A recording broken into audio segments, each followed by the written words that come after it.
Welcome to our channel. Today we how to disable Monday.com automations for redundant notifications. Quick tutorials. To disable Monday.com automations for redundant notifications, first, log into your Monday.com account.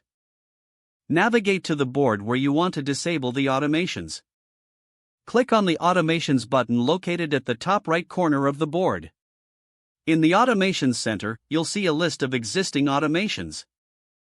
Identify the specific automation that is causing the redundant notifications. Click on the three dots next to the automation you want to disable. From the drop-down menu, select the Delete option to remove the automation entirely. If you prefer to keep the automation but stop notifications, click on Edit instead.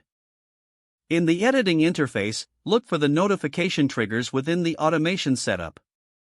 Uncheck the boxes for any notifications that you no longer want to receive.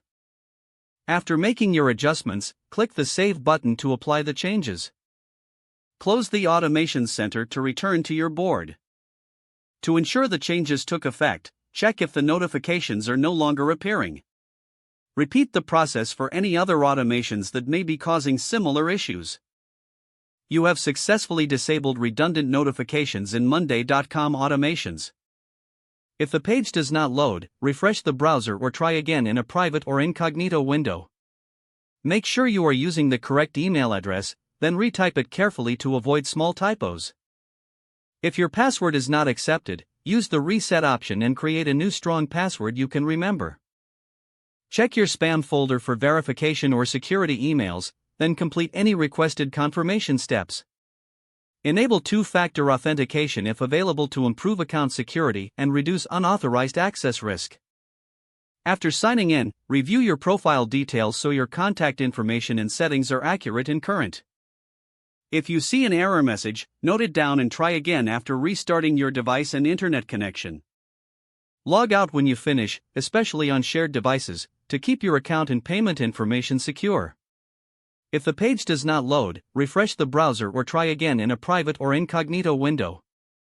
Make sure you are using the correct email address, then retype it carefully to avoid small typos.